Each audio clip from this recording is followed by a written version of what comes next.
법에 대해서 궁금한 걸 친절하게 알려주는 법선생입니다. 저는 진행을 맡은 송근송글이고요. 네, 안녕하세요.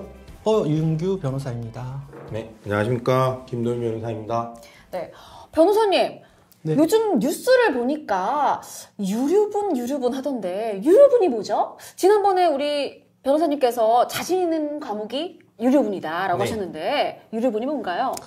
네, 유류분은 상속인이 최소한도로 받을 수 있는 몫이라고 생각하시면 됩니다.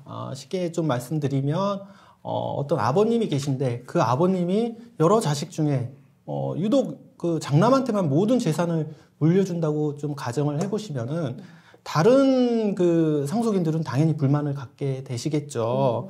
그러니까 이러한 불평등한 부분을 좀 시정을 하고 그리고 다른 상속인들의 어떤 경제적인 생활 보장을 하기 위한 취지에서 우리 민법은 상속인들에게 최소한의 몫인 유류분이라는 걸 인정해주고 있습니다.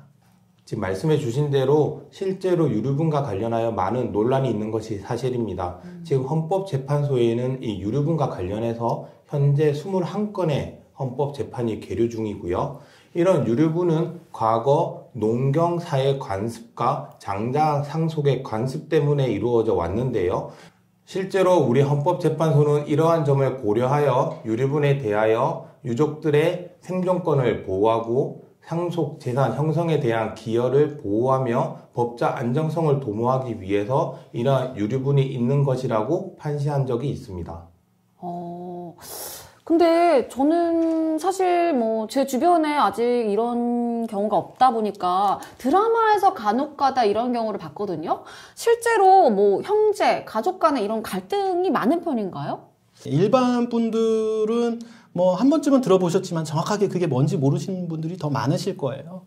근데 이제 저희 같은 경우에는 하는 일 분야가 이쪽이다 보니까 상속 문제로 찾아오시는 분들의 거의 절반 가까이는 유류분이랑 좀 관련이 돼 있습니다. 상속인들이 상당히 많이 있을 때 그걸 공평하게 나눠준다는 게 사실상 어렵거든요.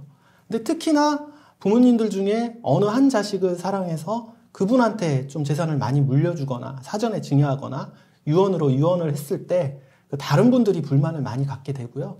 그런 분들이 주로 이제 저희들한테 찾아오시는데 상당히 많이 있다고 볼 수 있습니다. 대략적으로 금액이라든지 그런 범위를 어디까지 가늠을 해볼 수 있을까요? 쉽게 말씀드리면은 저희 이제 법정 상속분이라는 게 있죠. 보통은 이제 자녀들은 균등하게 1대1로 받고 그 다음에 어머니, 배우자, 아버님, 배우자는 약 50% 가산해서 1.5를 받는다고 생각하고 계시는데요. 원래 받는 금액의 2분의 1이라고 생각하시면 되고요. 상속인 중에 이제 형제 상속이 일어나는 경우가 있는데요. 그 경우만 3분의 1이라고 보시면 될 것 같습니다.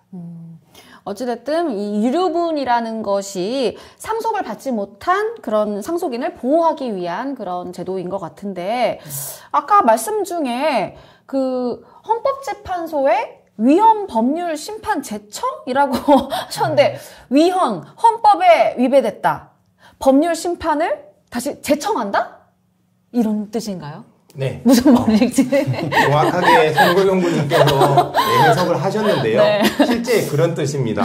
법적으로 말씀드리면 어떤 법 규정이 재판을 함에 있어서 전제가 된 경우에 그 법 조항이 문제가 있다. 이 법 조항 자체가 개인의 자유권이든 어떤 헌법적 권리를 침해한다. 그런 경우에는 그 법 조항이 잘못됐다고 헌법재판소에 그 시시비비를 가려달라고 요청을 하는 거고요. 실제 지금 유류분과 관련해서 아까 제가 말씀드린 대로 약 21건의 헌법재판 사건이 지금 헌법재판소에서 진행되고 있는 상태입니다. 그러면은 말씀하신 그런 정보라고 하면은 이제 상속을 받지 못한 사람에게 최소한의 상속을 보장하자 이런 건데 이게 왜 위헌 법률을 심판이 제청된 거죠? 첫 번째는 시대가 많이 변했다는 점을 좀 생각해 보시면 될 것 같습니다. 이게 유류분이 1977년도에 저희 민법에 이제 도입이 됐습니다. 그래서 오래됐다면 오래됐고 좀 얼마 안 됐다면 얼마 안 된 시간인데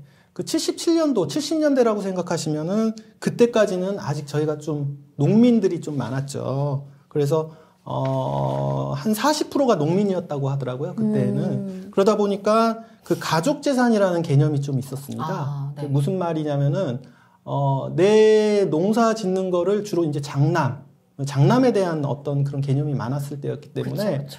이 재산을 장남한테 나눠주면 나머지 뭐 가족들의 생계는 장남이 책임지면 되지 뭐 이런 개념이 좀 있었던 것 같습니다. 그러다 보니까 나머지 그 가족들에 대한 생활 보장이 안 될 수도 있다는 그런 우려가 좀 있었던 것 같고요. 그 다음에 그때보다 지금이 그러니까 70년대보다 지금이 그 평균 수명이 약 한 20년 정도 늘었다고 하더라고요. 그러니까 그 당시에는, 그러니까 70년대에는 아버님이 만약에 돌아가셨을 때 어린 자녀들이 많았겠죠. 근데 지금 같은 경우에는 거의 다 이제 장성한 상태에서 부모님들이 돌아가시다 보니까 굳이 뭐 생활을 보장한다든지 그런 필요성이 좀 낮아졌다. 첫 번째는 그게 있고요. 두 번째는 이 유류분이라는 게 그 유언의 자유와 좀 충돌이 됩니다. 유언의 자유라는 거는 내가 내 재산을 이분 자녀들한테 좀 몰아서 주겠다는데 국가가 왜 그거를 관여하느냐. 그러니까 저 그거를 좀 법적인 용어로 말씀드리면은 재산권의 침해다라고 이제 얘기를 하죠. 그래서 그 헌법상 재산권의 침해의 소지가 있다라는 점이 하나가 또 있고요. 그리고 또 잘 생각해 보면은 그 자녀 중에 왜 좀 불효하는 자식들 있지 않습니까? 네. 뭐 그 정도까지는 뭐 봐줄 수 있다 하더라도 좀 폐륜적인 행동을 하는 자녀들. 뭐 극단적으로 얘기하면은 요즘 뭐 뉴스에 간혹 나오지만은 뭐 존속 사례나 이런 사례도 많이 발생하는데요. 물론 존속 사례나 이 정도 되면 아예 상속권을 좀 박탈하기 때문에 아예 유류분하고는 뭐 관계는 없지만 그 정도는 아니더라도 아주 좀 폐륜적인 자녀들한테 물려주고 싶지 않은데 국가에서 그런 것까지 관여해서 유류분까지 줘야 된다. 이거는 좀 심하지 않느냐. 이런 차원에서 이제 위헌재청, 그러니까 헌법에 위반된다라는 의미에서 위헌재청이 좀 많이 일어나고 있습니다. 허 변호사님은 장남이신가요? 저는 차남입니다.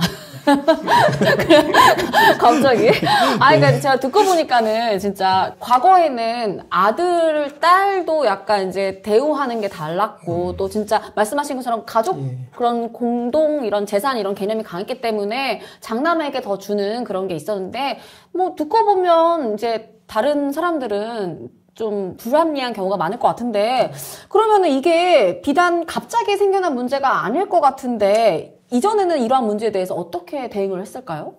네, 이제 말씀하신 것처럼 예전에도 비슷하게 유류분에 대해서 문제가 있다. 그래서 헌법재판소에 올라간 적이 있었습니다. 지금 아직까지 헌법재판소에 올라간 사건들은 결정이 나지는 않았는데요. 이전에 났던 결정문을 보면 일단 간단하게 결론을 말씀드리면 헌법재판소에서는 이 유류분 제도가 합헌, 그러니까 헌법에 위반되지 않는다고 결정을 하였습니다. 그 이유를 보시면 일단 유언을 하기 전에 생전에 그 피상속인이 본인의 재산을 충분히 처분할 수 있는 가능성이 있고 만약에 유류분 청구가 된다고 하더라도 이것은 제3자 같은 경우에는 1년의 제한이 있기 때문에 충분히 그 안에서 해결할 수도 있고 그 외에 상속분의 범위 안에서만 이루어지기 때문에 그게 과하지 않다.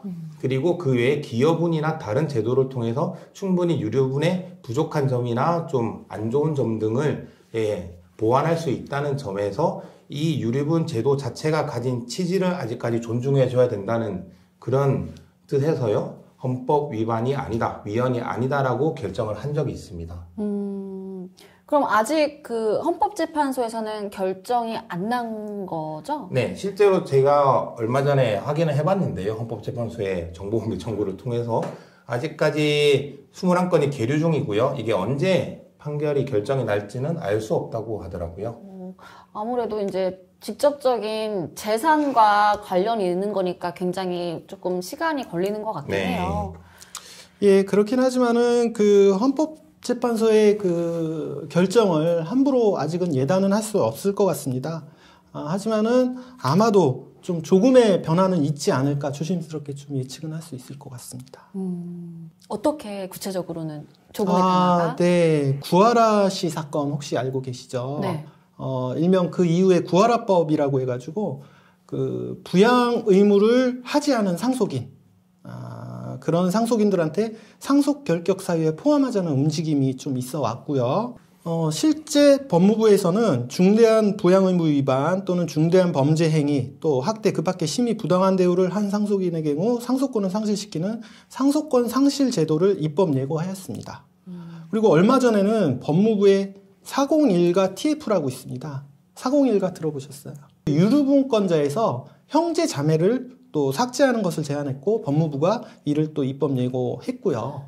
최근에 이런 사정을 고려하면 그 유류분 제도에 대해서 위헌 결정을 내리기는 어렵더라도 그 취지를 좀 되새기면서 현실에 맞는 제도로 바뀌는 계기가 되지 않을까 그렇게 좀 예상을 해본다는 의미였습니다. 두 분 의견 감사합니다.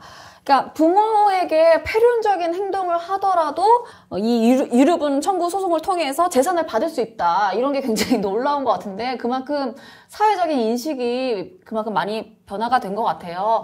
이 헌법재판소에서도 어떠한 결정을 내릴지 유류분에 대해서 저도 관심을 갖고 지켜보도록 하겠습니다. 네, 여러분 보시면서 궁금한 점 있으시면 언제든지 댓글 남겨주시고 연락 주시기 바라겠고요. 구독과 좋아요 잊지 마시고요. 그럼 저희는 법에 대해서 궁금한 사항 있으시면 찾아주세요. 법선생!